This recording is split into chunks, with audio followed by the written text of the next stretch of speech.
Imagine going from zero to making nearly $1 million a year in just 3 years of starting the business and accomplishing all of that while traveling all over the globe.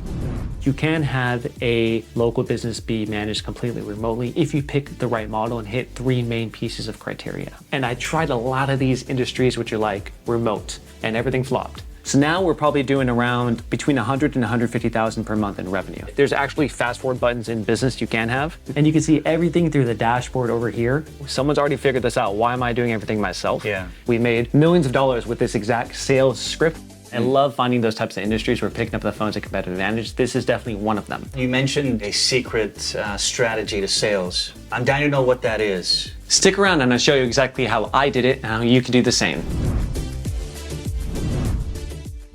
Tell us where Neel was before MaidThis came into the picture and what drew you to starting your own cleaning business. Yes, I was actually working in corporate America. I was working in finance and private equity, a normal 9 to 5 in a cubicle. And sounds fun. Yeah, I'd dress up every single day, go to work early in the morning, leave late at nighttime. It was one of those types of jobs, heavy on the computer, heavy on Excel. Yeah. And when I was there, I realized that this is just not really the life I wanted. 2 years of vacation every year, being overworked, underappreciated. I just wanted something more for myself. And I knew I wanted to start some sort of side hustle. I didn't really know what it was gonna be, but I knew it had to fulfill some key characteristics I was looking for in my lifestyle. Okay, that's awesome. And one other thing I want to touch on is the finance world, right? Finance, private equity. Yeah. That, I can imagine, just from my own experience and knowledge, takes a lot of time, training.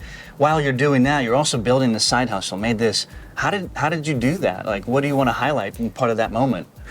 Yeah, there's a lot that goes into it. I made a lot of mistakes, and I finally kind of cracked the code of what would make this a what I call remote local type of business. Interesting. Do you want to learn more? Absolutely, but don't share now. You guys keep watching because we've got a ton of other things coming up.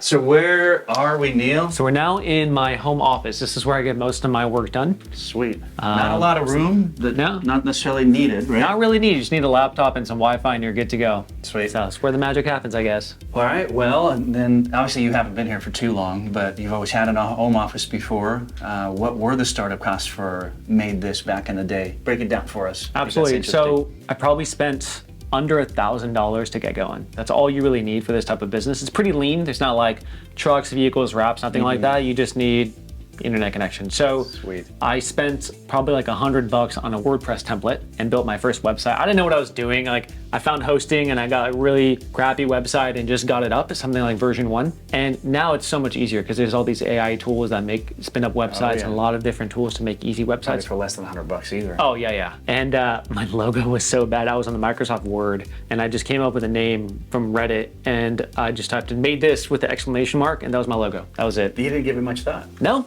And I don't think you really need to. I think people overthink these small things. You could always make changes as you go. The real cost for me though is the amount of time I spent.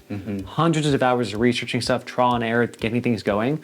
Now, could I have done that much faster in hindsight? Yeah, for sure. But a lot of your earlier stages in business is just kind of figuring it out, figuring out what to do, and just that's the biggest cost. In reality, it's not the money, it's the time spent in it. Yeah, well, you only have so much time. Absolutely. Gorgeous place.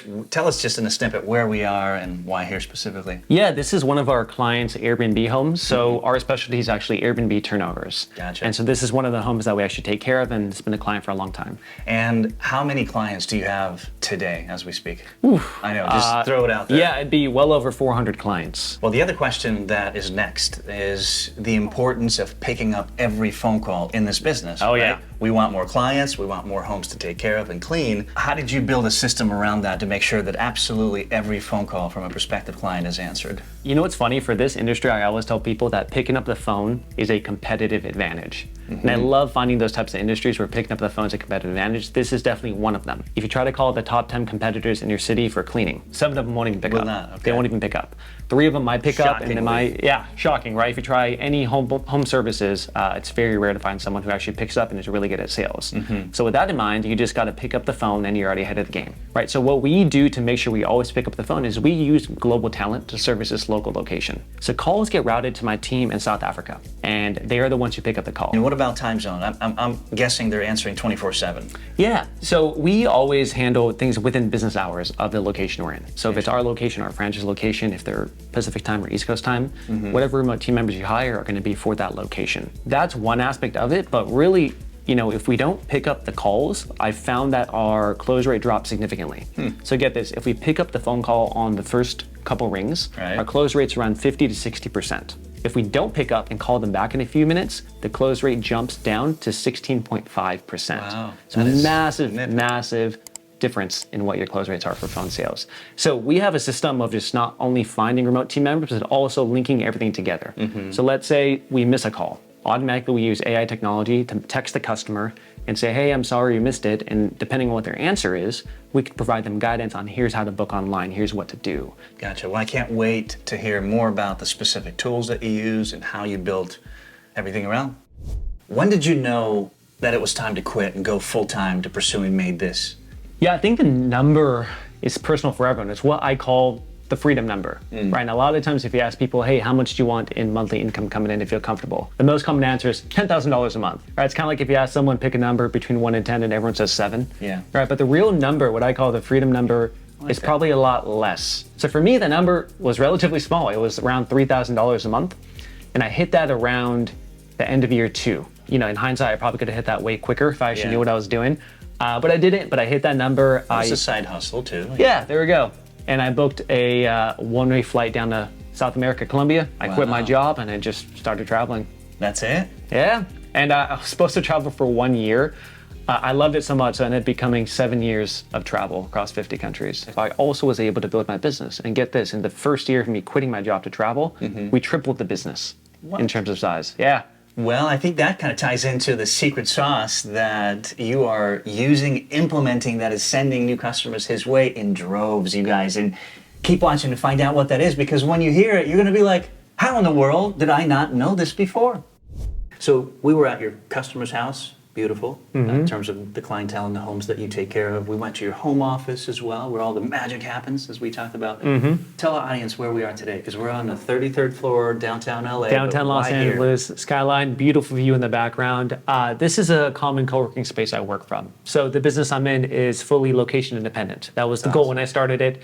And a lot of that means I could kind of work wherever I want. I do love working at home, but sometimes a change of pace is pretty sweet. And this is a normal office that I work from as well. Let's dive back into the interview, and the question that I have in my mind is how you took a local service-based business and share with our audience as much as you can on how that transition happened and so forth. Absolutely. I mean, when you think of a local business, you normally don't think, oh, let me go and make that remote, right? That's not what you want to do. And especially cleaning, that's the most old school industry. The cool part about the model is if you figure out the right remote local method, which is what I'll talk about, you could turn any specific local business fully remote. And when I first started, I mentioned that I wanted to pick a business that suited my lifestyle, right? That's kind of reversing the formula of starting with what is your ideal lifestyle like, finding business models which suit it. And I wanted to be fully location independent. That was a big thing for me. And I tried a lot of these industries which are like remote, and everything flopped. And what was kind of working was this cleaning business I just happened to start on the side. And when I decided to really look at it, I realized, most of the pieces in this, I'm already kind of doing remotely because I was working at a corporate job. All the calls to route to my phone, the cleaner was to go straight from their home to the job site. There was just a few key pieces I need to switch up to actually make it fully remote, which was totally doable with how fast technology has moved. And this is 10 years ago. Now it's even easier to do this. I will tell you there's probably 3 main characteristics involved because not every single local business can be fully remote. I was going to say, what does one look for to identify a service-based business that can go remote? So why don't we save that later? You guys keep watching. What are some challenges of starting your own business, like managing the time while you're doing your full-time job and then you're working on something on the side? Kind of what did you learn through the process? When I was working at 9 to 5, this was the first time I was actually starting my own business. And I think there's a lot of things you don't know. And one thing I realized in hindsight is a lot of people who are working a 9 to 5, they have that employee mindset. And we're always taught you just got to work harder and grind. And that's kind of what I was doing. I was doing everything myself for my business while I was having a 9 to 5. It was just a lot to do. And the reality is in business, it's a little bit different. There's actually fast forward buttons in business you can have, which don't really exist in a 9 to 5. And it took me a while to realize that, wait, can I just pay a coach or someone to tell me what to do? Someone's already figured this out. Why am I doing everything myself? Yeah. And I think a big deal. Earlier on in business, That's the struggle people get into. They think they got to figure it out themselves. The reality is they don't. The treasure map's kind of already built. People have done it before. Why not just speed up the process a lot more? So key takeaway, if you don't know what you're doing, don't necessarily spend months, potentially years learning it. Get somebody else that's already done it. Find a Sherpa, is kind of what I would say. Yeah, so like, let's say you're gonna go hike Mount Everest. Yeah. You're not gonna show up with all your pack and say, all right, there's the mountain, I'm just gonna go to it, right? You're gonna hire some local Nepalese dude who's gonna be able to guide you along the way, tell you what to do, say, step here, don't step here. Why not just do that in business? It'd be so much faster. Give us the breakdown on revenue. I know you've got multiple locations right now with the franchises, but maybe just focus on yours specifically, what the average industry is, and the ebb and flow of low margins to high margins and how that's affected. Yeah, absolutely. And it totally varies depending what stage of business you're at. So my business now is pretty mature. I'm able to manage it with a few hours per week. 10 years now? 10 years. I can't believe it's already been a decade. But yeah, it's been 10 years already since the start of the business. So now we're probably doing around between 100 and 150,000 per month in revenue for my LA location alone. Now each franchise location is of course different, but that's typically the growth rate we're at right now. And then margins on that vary from a low to high what? Yeah, and again, when you start your business, you're probably over-investing in marketing and growth, so maybe the margins are less. We're at around 25% profit margin at the moment, and I'd say industry standard varies between, let's say, 12.5 to 30 for this kind of remote local type of model. Gotcha, not bad. What do you tell people watching who always ask the question, well, I don't have the money, therefore I can't start any businesses, right? Can you start this particular business with zero to very little money? You've had $1,000. What if I have less? How would you spend it now with your 10 plus year experience? What would your advice be? Yeah, let's say, first of all, you have to choose your business model wisely, right? If you don't have that much money to spend, you're limited in terms of what you can do. So you're gonna pick what I call remote local type of business, which is one where the labor dispatches to the job directly. Right? You're not gonna have an office. You don't want to spend money on that. You don't want to spend money on vehicles, equipment, supplies. So what business model lets me do it from my computer, so I don't have overhead, where the labor is going to dispatch to the job site directly? Cleaning, for example, like MaidThis is one of them, but there's a lot of other. There's mobile car washing, there's mobile pet grooming, there's a lot of things you can do using that premise.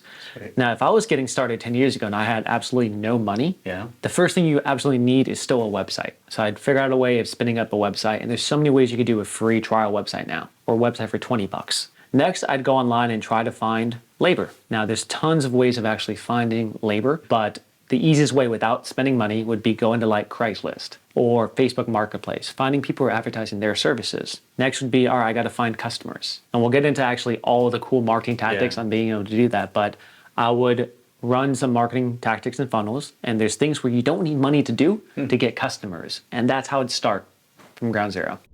You mentioned remote a few times already at the beginning of this interview, and I just want to know, what do you mean? Like, does every business have the ability to go remote, being a local business? To answer directly, no, not every business can be remote. You have to have a remote local business, and I'll explain exactly what that is. But what I realized when I was doing, let's say, e-commerce, drop shipping, all these kinds of things, is those are traditionally remote businesses. But it's really hard because you're competing against the entire world when you're doing that.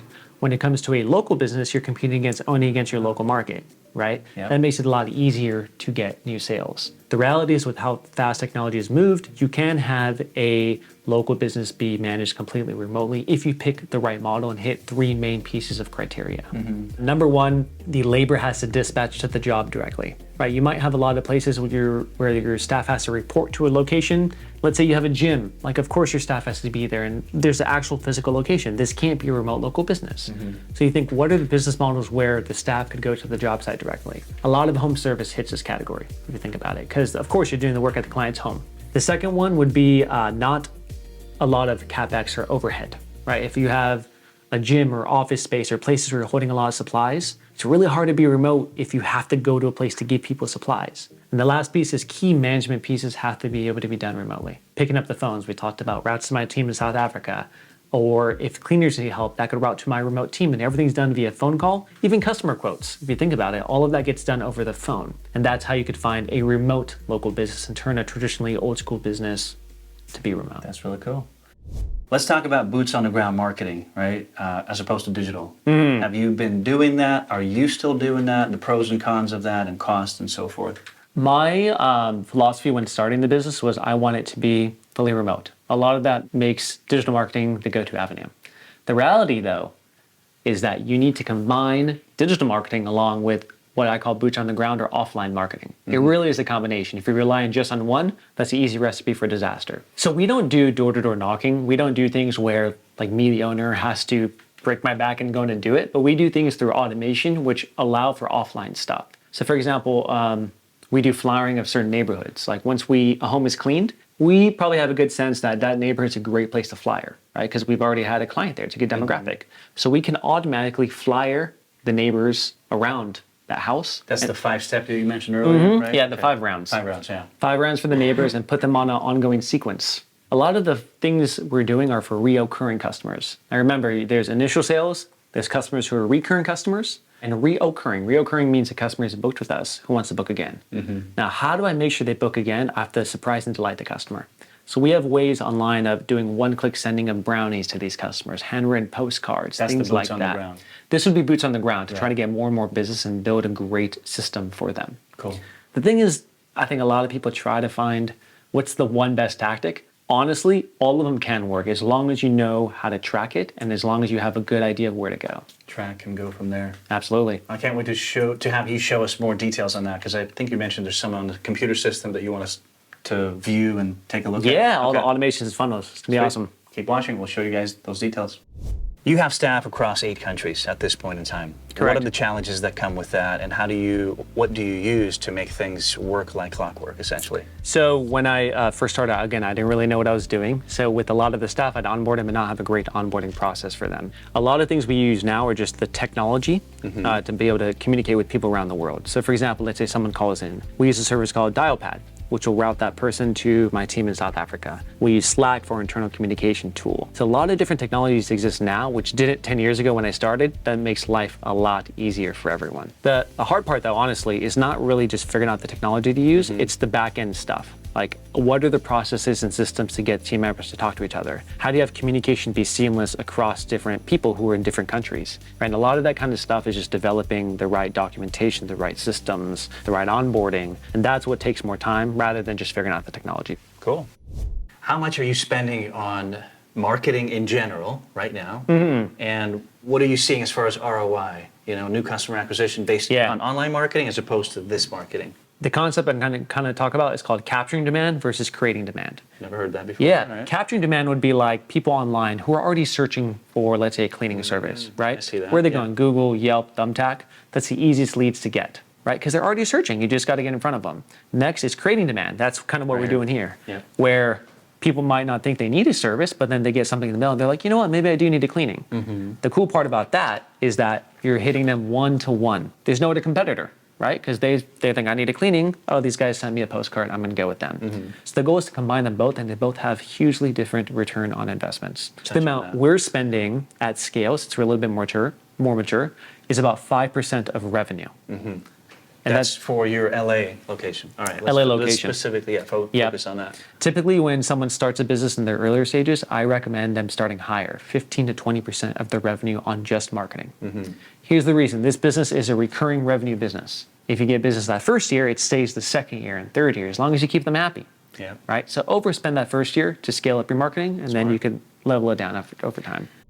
Blitz time with Neel. Let's just jump into these questions. They're fun icebreakers. You don't have a lot of time to answer, so that's the tricky part.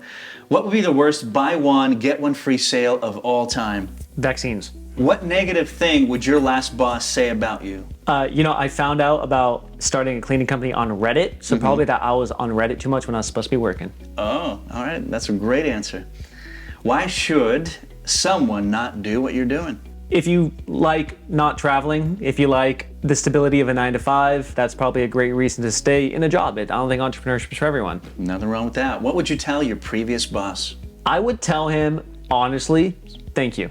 Good. I actually really liked my previous bosses. They were great to me. It wasn't the right fit for me, but they were nice people. Name one object that you would like to eternally disappear from planet Earth. One object. Can I say mosquitoes? Yeah. That'd be a great one. Okay. I'm going to go with All right. mosquitoes. Well, that's a good answer. Female mosquitoes. That's the only ones that bite. Is that? Yes. Today I learned. So customer reviews, absolutely freaking important, right? 100%. Whether you're a real estate agent like me, whether you're doing Airbnbs and residential cleaning, the question is, how do we get them and get the positive ones? Absolutely. So I'd say there's an automated piece and then there's an unautomated piece, the human element of it. Two of them. Cool. So there is an automated review system. So after each cleaning, the customer would automatically get a text message. And in that would say, hey, how was your experience? Here's a happy face or a sad face. They click it, it'll automatically go to the next page where it says, tell us more about it. And if it's a good review or not, it'll go onto Google, Facebook, or let's say Yelp with one click. How long is the process for me as a customer to go through that process and get to the review point? 10 seconds. So it's Super quick. We're trying to make this as seamless as possible. Now here's a trick which is huge, I think, in getting reviews, which most people don't even think about. If me as the company calls a customer and I've never been to the customer's house, the person's like, cool, you're calling from MaidThis. That's great. Thank you. You guys did a great service. They don't know me. They don't know my face. But who do they know? The cleaner. The cleaner. So here's the trick. You're trying to make this as personal as possible. If they clean or ask for a review, the customer is way more likely to actually leave a review. As opposed to the company, quote unquote. Absolutely. And here's the other tricks is you could attach bonuses to it if you want. You could attach incentives to it if you want. And that's the easiest way to skyrocket the number of reviews you have. Tell me more about bonuses and incentives. What do you mean? What are you talking about? Yeah, a lot of our locations might offer the cleaner, let's say $25 if someone leaves an online review. Okay. And it doesn't have to be a 5-star review. It could be just be, hey, just get someone to leave a good review for you in whatever way it is, and we'll give you a bonus for it. Now, for the technicians or the cleaners, that's great for them. They just say, hey, I just need to ask this person for a review. On top of that, the company will automatically text the customer to make it easy for them to leave a review. It's really a win-win for everyone. That's awesome. Well, this is a perfect opportunity for me to give you guys a quick shout out to UpFlip.com. If you go there, that's where you can find proven blueprints, courses, and everything business from A to Z on how you can build, scale, and really be successful in anything you do. So take a moment, check it out. All those resources are there for you. What would you do differently now that you have 10 plus years experience in running and managing this business? What would you do differently if you could go back? I think I would have quit my job earlier. I think if I just bet on myself, I could have got more traveling in. You know, I did go to South America. I traveled a lot. I traveled across 50 countries, but I think just doing that earlier and just having a little bit more of that experience earlier, I think I would have got to the same place faster and I would have grown my business faster if I just bet on myself earlier. What stopped you from doing that then now that you look back? Was it just fear? Fear, not really knowing the next step. Like I didn't really have a guide. I was figuring out on my own. I didn't know if I could do it. So even though we hit like my freedom number, I was so scared. Like, what if this thing went bust? What's going to happen to me? So I thought, you know what? Let me just stay a little bit longer, cushion up my bank. But now that I know what I know now, I could have grown so much faster if I just went full time on this way sooner. So you just then at that point, not knowing what you needed to know, hire someone that would walk alongside you? Is that what you're saying? Hire alongside me, join a system, figure out that there's other people who've already done what I want to do. Like I'm not reinventing the wheel here. The cleaning's been around forever, right? Someone once told me that there's people less wise than you who will probably already accomplish what you want. And that kind of really stuck with me when I realized it's not really about how smart you are or anything. It's really just about getting going and conquering that fear and actually trusting yourself. And I wish I knew that a little bit earlier on. Awesome. Well said. Show us what's going on the computer side of things, you know, digital marketing. I know we talked about how important it is for clients to just experience the convenience side of things. And I know there's some things we need to look at and see in person. So take it away. Absolutely. So if you look over here, this is our online booking form. And it's a gamified booking form that make you click through. And this just helps with a lot with conversions and getting people online to book easily without even calling in. So once someone books, we could drop them into a lot of different automated funnels. So if you ask me the secret for marketing, the secret's not really where to find the leads, it's how do you follow up with the customers once you actually get the leads in. That's the key. Right, that's the secret sauce here. So what we have is a dashboard where let's say anyone online who books or doesn't book gets dropped into this dashboard, and we could constantly follow up with them and work the leads. So you'll see some opportunities here. These are all people who are in an automatic quote follow-up sequence. That haven't signed up for service That haven't signed up yet. So we're hitting them with multiple emails, automated text messages, phone calls from our team. And you can see everything through the dashboard over here that we use to follow up with them. You asked before about how to get reviews, right? So here's an automated system where we could just send review requests and track reviews here, comment on them, and just lets us get higher volume of reviews as well. All right, tell me about this huge, it says franchise operations manual. You want to lift it? Sure. I mean, I could probably work out with it. You know? What do they call them? Russian twists, Ukrainian twists, whatever you want to call them. Did you write this whole thing, or a little bit of rip off and duplicate? You would expect that. A little bit of duplicate, but a lot of this is just like the hundreds of thousands of dollars of mistakes I made early in my career, and we fixed it, systemized it, and put it in this operations manual for everyone. Okay. So this is 1,000+ pages here. Get this. This is not even as long as it would be because now we have it online. The cool part is franchisees could kind of rip this and put it into their own location for their own team members. Gotcha. We'll provide them the template. My business model isn't how do I sell the most franchises, it's how do I make my franchisees the most profitable. And luckily the way everything is set up, incentives are aligned and it makes so much sense. And I do think someone starting out, if they want to move faster, I think franchising is a fantastic move. It's almost like getting into business with the guardrails on in bowling, right? Like, yeah, you don't got to reinvent the wheel. You don't got to reinvent the wheel. They'll keep you from going to the gutter, going to zero. So I do think it's a de-risked way of getting into business. So if I wanted to start one in my hometown of Bellingham, can you give me a discount or maybe hook our viewers up? Tell you what I'll do for you. For you and the viewers, everyone's going to get $6,000 in marketing credit off of your franchise fee with MaidThis exclusively for UpFlip viewers. You're going to do that for us. And how is that money going to be used to help my business scale and grow? A lot of brownies, man. Lots and lots of brownie sending. Which then results in more customers back to us, right? Exactly, yeah. So we actually spend it on digital marketing for you. So as part of the franchise system, we do search engine optimization for you. We do social media marketing for you. We do all your email marketing for you. And all of this is done in a discounted flat rate package. So we do that for you guys. And as part of being part of UpFlip, all the viewers are going to get access to that too for free. We're going to come back to that, but that is an incredible opportunity. Let's talk about engaging our customers, right? A lot of businesses use mailing lists, and if there is a prospect incoming, they capture the email, they get 10,000 emails on their mailing list, and then they use that to grow their business, share value. Absolutely. Do you do that? If so, what other alternative tools and means do you? Why is that important? Let's elaborate on that. Yeah, and I think capturing leads is incredibly important, right? You're not going to close every single sale, and even if you do, these are customers in the future who could be customers again. Right. So capturing the email address and phone number is key, but what's even more key is the follow-up sequence after that. So with that, let's say we capture a lead that comes in, and maybe we actually have the home cleaned because we converted that sale. How do we get more business from that sale in an automatic way? So the first thing we do is we make sure that customer's happy, right? We mail them a automatic postcard, which is, it looks like it's handwritten, but just automated. And we also make sure we flyer the neighbors next door. Automatically, we call it 5-arounds. And we just say, hey, we just cleaned your neighbor's place. Do you want a job as well? Or do you want a cleaning job as well? 5-arounds, why is that called 5-arounds? Because we just hit the 5 houses, close Just 5. Gotcha. Just 5. And if you think about it, this home is probably our ideal target market. It goes to stand that probably the homes around are going to be a target demographic as well. So why not get in front of them? So we try to stay in front of the customers at least 2 to 4 times per month. So we send messages to the customers via email, and we actually put them on a drip campaign. So this part's key. Yes. It is a 1-month reminder email and a call. And we could do ringless voicemails, automated text, or actually calls from the sales team in South Africa to say, hey, you haven't had your place cleaned in a month. It's probably dirty. Why don't we come out again?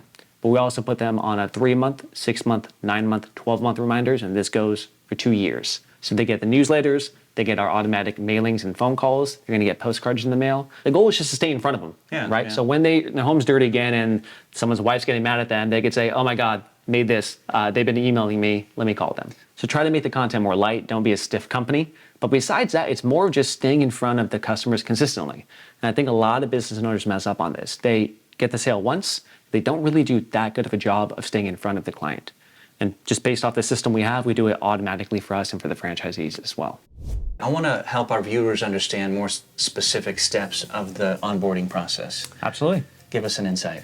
So when you're recruiting, and this is whether you're recruiting technicians in your company, which could be cleaners or other laborers or remote team members, the key with this is to get them to jump through multiple hoops before they reach you in your next stage. So I'll give you an example. Yeah. Let's say we're recruiting for cleaners, and we have an elaborate 5-step recruiting process for this to make sure they get through the funnel. Some pieces of it would be, let's say you do an initial call, and you do phone screenings with them, make sure they're validated in what they're doing. Do you have a license? Are you legal to work here? Yeah. After that, we invite them to a Zoom call. You notice I don't do it on the same call. I want to see if they actually show up. The main thing is I'm looking for 3 main characteristics when it comes to a team member. I'm looking for good reliability, communication, and attitude. You have to have all 3 of them or this is not going to work. So a lot of the steps of what we teach and what we do with this funnel is to check a lot of those 3 factors. So the RCAs. Exactly. I just came up with the acronym. So we screen them on that second call. We might send them out to a test job, a paid test job to see how they perform, check their communication. After that, we could do a proper onboarding with our technology and let them know how actually things work, and then monitor how they do. And there's a lot of different steps in that, and we have an automated process through a Trello dashboard we created, which guides people on what questions to ask, how to qualify them, what their score is. And like, honestly, this is the biggest trick in this business. If you know how to find... Biggest trick, keyword. Biggest trick. Yeah, I said You trick. know, if you know how to find the right labor, your business is smooth. And a lot of people, when they started, like myself, I didn't know what I was doing at all. And we would just onboard whoever came in and who applied and who had a pulse. I'd say, yeah, come aboard. And that's how you get into trouble in this business. And that's what a lot of novices don't really know, is this is a people business. You got to invest a lot into the people. So one of the ways that we can have mentors in our life is books, right? We always like asking this question is, what has been an inspirational book for you as an entrepreneur watching this? What's one book you'd recommend they read and why? Dude, I love this question because there's so many books. There is, yeah. And so many things. So these are my favorite books right over here. So if I was really going to pick one and you're making me pick one, Yes. funny enough, I'd probably pick a book called The One Thing. Oh, yeah. So Keller Williams, Gary. it is, yeah. Or it's real not estate Gary guy. Keller, right? It is Gary Keller. It is Gary. Yeah, he's okay. a real estate guy. Cool. The premise of the book is pretty simple, is not all tasks are created equal, right? And I think we always think, oh, I just got to work harder and I'm going to get more things done. That's, again, like employee mindset. That's not really true. Some tasks are worth way more than other tasks. How do you figure out what that is? And I remember there's been months where, let's say, like, I don't feel the motivation to work as much, or I'm traveling and I'm not going to.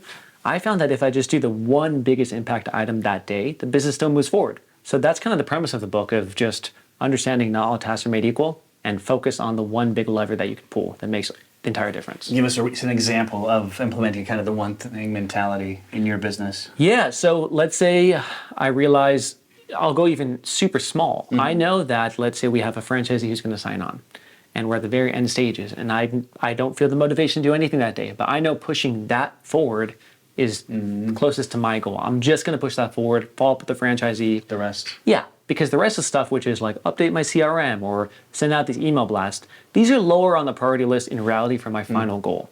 So as long as you realize that and you prioritize that first thing to do, it's going to make such a huge difference in what you do.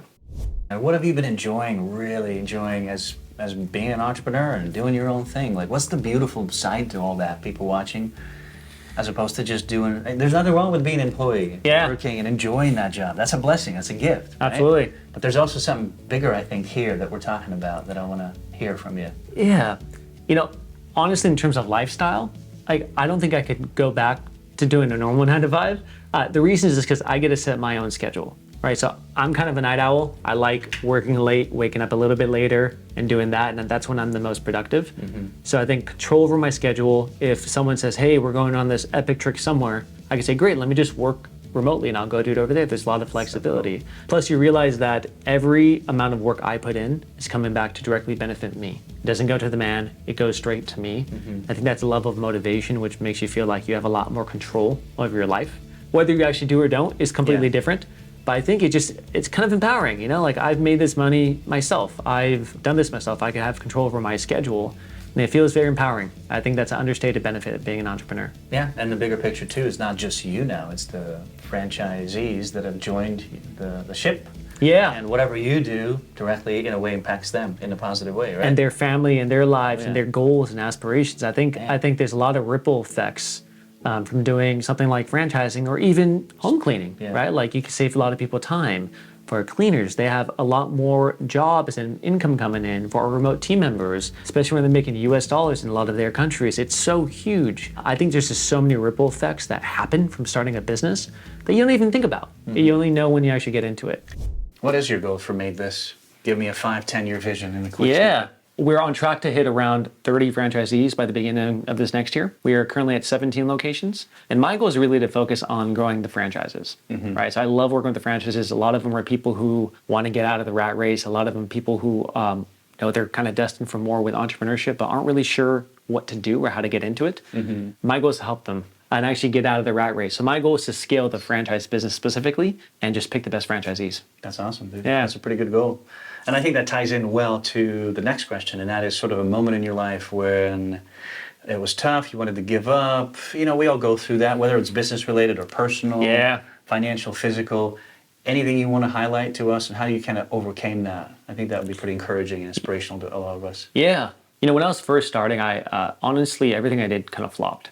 I tried e-commerce, I tried drop shipping, I tried digital marketing, and like nothing was really working. I remember getting really down on myself because at the time I just wanted to escape the grind. I wanted to help my parents, but it just wasn't working. And I think a lot of people get into that, right? You hit failure after failure and you're like, why should I keep going? This is kind of cushy. I could just stay in this job, right? I remember after college, I was working at this firm and there was a guy there. His name is Paul. I'll call him Partner Paul. And he was 52 or 53 years old and he was set to retire. And my coworker is like, dude, Partner Paul has $20 million in the bank. Wow. And I remember thinking, like, this guy's made it. He's figured out the American dream. This is what it is. And within 1 year of retiring, he had a heart attack and died. And if you think about that, and that really set the tone for my early career of realizing like time's very precious. And even though I was getting down on myself and things weren't really going well, what is the alternative? Is it, slaving away for 30 years? Is it working the grind and not being able to provide something else outside of my job? And I think that story has always really resonated with me and has kind of kept me going to actually try the next thing and try the next thing and try the next thing. And I think that's all people need. Sometimes there's business models which are easier and harder, and those are different things to talk about as well. But a lot of it is just having the motivation to keep going, even if you're not getting early success. Right. Early on, we will inevitably make mistakes. I don't know what I'm doing, but I'm learning. You've said that a number of times. Just want to highlight one of the biggest ones that you made. You learned a lot from it. What was it? I think the biggest mistake I made would be not really betting on myself earlier on. What do you mean? So what I was doing is when I'd started business, I'd kind of dip my toe in a little bit and take it out. And even with MaidThis, I started it and I started to get real traction from it. And when I was getting traction, I was kind of afraid to spend big. I kind of wish I told myself, dude, just reinvest it back into the business to grow faster because the big money comes later. I do think it kind of goes back to fear. I wasn't sure if this was going to work or not. Therefore, I said, you know what, let me hedge my bets and let me just take out half do it and half don't do it. Yeah. And I think I would have grown so much faster, saved 1 to 2 years of growth or sped up growth if I just kind of bet on myself earlier on. And I wish I told myself that. Earlier on, you mentioned just briefly a secret strategy to sales, right? Essentially. I'm dying to know what that is. Let's dive into that. Yeah, well, I mentioned earlier that as long as you pick up the phone, it's a competitive advantage. So it ties into that? Absolutely. And once they pick up the phone, the question is how do you get them to not only close the sale, but convert to a recurring customer? So we have a system we've developed and battle tested. I think we made millions of dollars with this exact sales script with us and our franchisees. Wow. We have training programs around it for our franchisees, and it's something that we teach everyone because it just works. I'll be the customer. You want to do role play? Yeah. Perfect. Yeah, Let's do that. I'm calling, I'm looking for a cleaning business. Hey, this is Neel from MaidThis Cleaning. How can I help you? Hey, Neel, moved to LA, hate cleaning, and you were top choice on some of the platforms I noticed you on. So I just wanted to see kind of about your service and so on, see if you could help. Absolutely. And by the way, I'm going to pause the different sections just to explain to you the key notes. The script is very long, but there's some key psychological elements that you should have in this. All right. So first, I want to build rapport. That's the first thing I want to do. There's a million other companies out there you could call, but why are you going to work with me? Probably because you like me on the phone, right? So I'm going to say, perfect. Hey, thanks so much for reaching out. First of all, what's your name? My name's Paul. Paul, nice to meet you, man. My name is Neel. And welcome to Los Angeles. Thank you. We were dying to move here. Yeah. So Paul, tell me, what is it you're looking for in your home to get cleaned? It's a 1,500, 3-bed, 2-bath. Our yard is pretty small anyway. They're not cleaning the yard, the house specifically. And, I just want to focus on the kitchen, the laundry rooms, the bathrooms, essentially. Okay. Everything else is not a big deal for us. I do have 3 daughters. So to clarify, you're moving in. You want to get the place very clean. I'm guessing it's probably dusty because you've just moved in. You want to get that knocked out. The main points of the home, kitchen, bathrooms, you mentioned, these are the main focus areas. That's what will make you happy. Perfect. So one thing I did over here is I clarified what you actually wanted to do. So now I know you're hearing. I'm hearing you, but also a lot of times the customers like to call and they like to be the one saying, I want to pay this amount of money, this is what I want done. Here's the thing, most customers don't actually know what they want. They don't know the business as much as you. So now I'm kind of taking control of the conversation, asking you the questions I need to know to be able to price the services on my end. Make sense? Yeah. They'll say, great, amazing, and I think I got all the notes over here. Yeah. Hey, tell me, are you looking for a monthly, weekly, or bi-weekly service? Probably monthly. Monthly? Yeah. Awesome. And here's a tip which has made us millions of dollars. You notice that I did not ask if you want a one-time service.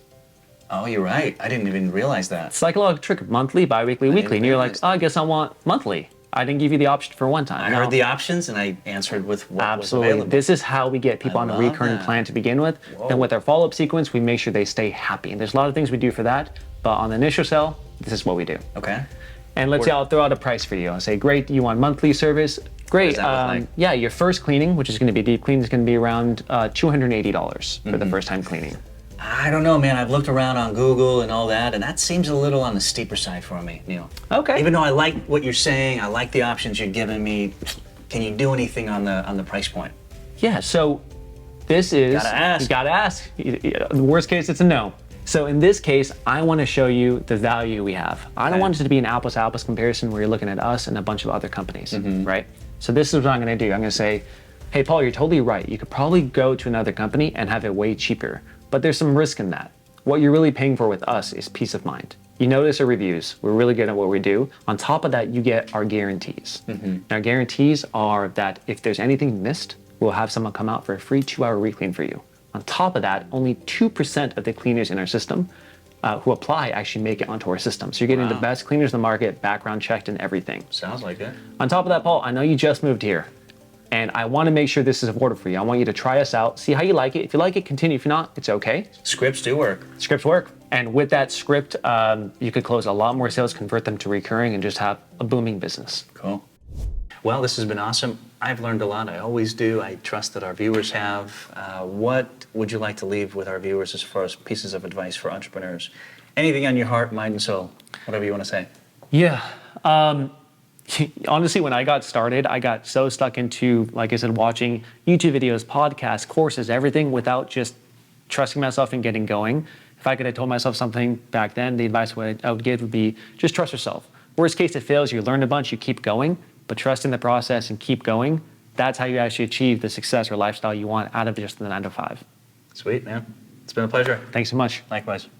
Well, that's a wrap. I hope you enjoyed this episode. If you want to learn more about starting and growing your cleaning business, make sure you check out episode 135 with Chris. He's doing an incredible, phenomenal job. Thank you so much for watching. Take care. Ooh la, wow, is that a Hollywood sign? Oh yeah.